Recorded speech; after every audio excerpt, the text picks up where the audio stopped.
Hello, welcome back. Now, last week, world football was rocked by the surprise announcement to retire by Manchester United's manager Sir Alex Ferguson. This shock came because he'd been at the helm for more than 26 years. His successor was announced just 3 days later, and this when we look at other high-profile resignations in recent months, Petro SA, Telkom and SAA even, the question of succession planning comes to mind. To share her thoughts with us on this issue, I'm now joined by partner at PSP Icon Management Consultants, Michelle Sprackett, who's in our Cape Town studios. Michelle, a very good morning to you. Thanks very much for joining us on the program today. Morning, Peter.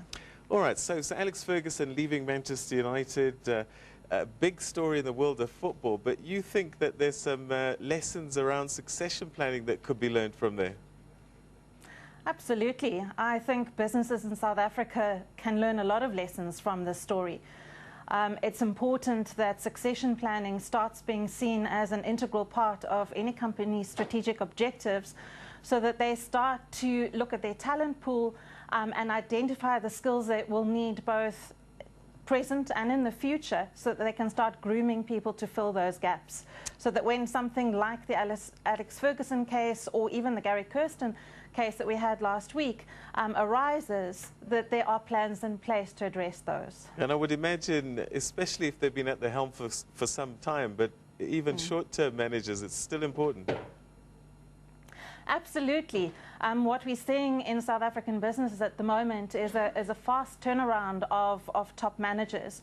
And businesses are needing to make sure that they are always at the ready to replace those managers as the need arises, because you're wanting to make sure that you've got continuity, that you don't rock the confidence of your employees and your employee morale when somebody leaves unexpectedly, and that you have somebody who can then step into those shoes and take over seamlessly.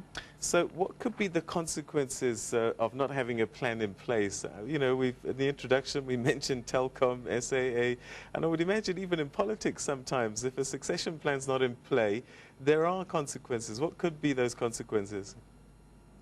Well, there are a number of consequences. I mean, I think especially when you've got big personalities like Ferguson leading a football company like he did, a lot of the image and the brand is built around a particular personality. So when somebody like that leaves, it kind of rocks the organization, it rocks the employee morale. People are wondering who on earth is going to replace this person. And if it's a listed company, that could have impact on the share price. And you also have an impact on employee morale, who are looking to who's going to be the next leader. Is there a hiatus? Is this going to impact the success of the business? And so it's really important that businesses start thinking about resources as being very strategic, and making sure that they address and identify the key talent in their organizations and put the right development plans in place, so that you constantly are enriching your talent pool. All right, so perhaps finally, okay, so we talk about succession planning and how important it is. How do we go about creating one? What are the things that we need to take cognizance of? Well, when you are employing and recruiting, it's important to also look at identifying leadership potential with the candidates that you're employing, making sure that you then have a really good career and development plan in place within the organization. Identify high-performing individuals early on, and start making sure that you put the right development plans, career plans and training in place, so that they are ready to step into those leadership positions when the need arises.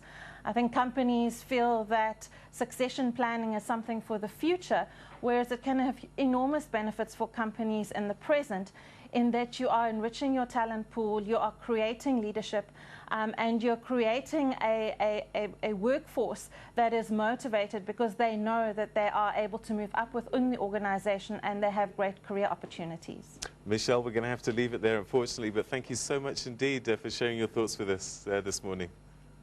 Thank you, Peter. Okay, all right. That was Michelle Sprackett, who's a partner at PSP Icon, her management consultants, talking to us about succession planning. And in fact, this is an issue that affects small businesses very much indeed, so it's something to think about. Time now, though, to take a look at your indicators, starting with your currencies.